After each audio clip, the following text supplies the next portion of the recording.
Project Zomboid is one of those games that doesn't really have an end goal. The only objective is to survive as long as you can. But when you throw in a perma-snow Cryogenic Winter and a mod that gives you literal Frostbite, surviving gets a lot more complicated. This is how I tried to survive a Cryogenic Winter in Project Zomboid. So I spawned into this pretty massive suburban house. I spent most of the morning just tearing the place apart for anything that might stop me from turning into a human popsicle. And for once, the RNG gods were actually on my side. I managed to score some essential layers, including a vintage fur jacket that literally maxed out in insulation, some cowboy boots, and a beanie. Alright, I guess we're good to go.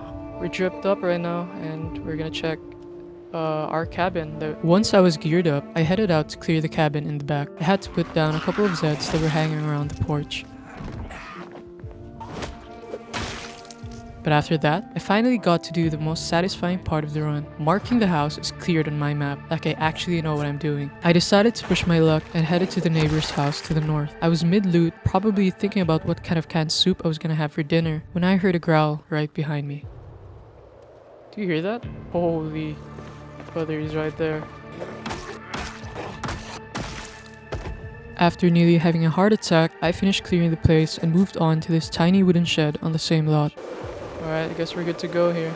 The door was locked tight, which is usually a sign that something good is inside, so I smashed the window to get in. But as I was literally reaching for my pen to mark it on the map, a Zed decided to lunge through the broken glass at me. We're gonna mark this place as... Wait, what the fuck? Holy shit. I ended the day just a few houses down the block. It was a productive day, but if I keep getting jump scared like this, I'm not sure my heart's gonna make it to day 100.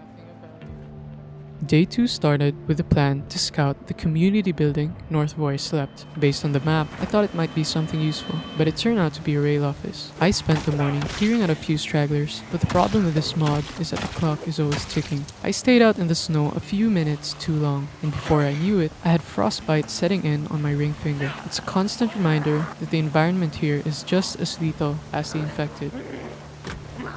Then things got a bit desperate. I was mid-swing of my nightstick, trying to finish off a down Zed. My weapon slipped right out of my grip. I ended up having to duck into the office to clear some space, then looped back around to find where I dropped it, just so I wasn't completely defenseless. After I finally got my gear back and patched myself up, I ended up in a bad spot. I got cornered in a bathroom with a Zed and was frantically trying to clear the glass from a broken window so I could climb out. But the noise drew a crowd, and they broke down the door before I was ready. I didn't have a choice. I just had to jump through the frame and hope for the best. Luckily, I made it through without taking any glass to the skin, which was probably the only bit of luck I had all day. I took a minute to catch my breath in a nearby house before deciding to head back south toward my spawn. But then, the game just broke. My survivor started shoving at nothing, stuck in an animation loop without me even touching the keys. Because I couldn't move properly, a Zed managed to get a hit in and lacerated me. It's frustrating to survive a horde just to get taken down by a bug.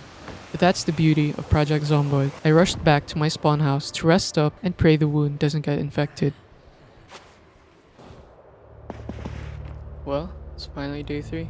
Day 3, I started the morning by cleaning up my injuries and checking the bandages. The frostbite is still there, but it's stable. I decided to push east today, moving through the residential areas to see what else I could scavenge before the weather got even worse. Gonna have to force our subs to go south. I spent the better part of the day methodically moving through the neighborhood. By my count, I've managed to clear and mark about 3 full blocks now. The quiet is honestly deafening, but every house I loot is another day of survival. I ended the day in another house I just finished clearing out. Before I went to sleep, I did the usual routine. Read some books to bring the stress down and changed out my bandages one last time. When I pulled the wrap off my left hand, I was actually relieved. The laceration was just gone. There wasn't even a mark left, and there definitely wasn't an infected text in the health menu. Watching this back now, I completely forgot how the infection works in the game. In Project Zomboid, if it says infected in your health tab, that's just a normal bacterial infection you can fix with antibiotics. But with the actual Nox virus, you don't actually see it there. It doesn't care if the wound is healed on the outside. I had a 25% chance of getting infected the moment I got lacerated by that Zed on day 2. And I'd also been queasy since the sun came up, but I just kept telling myself that it was just the cold weather.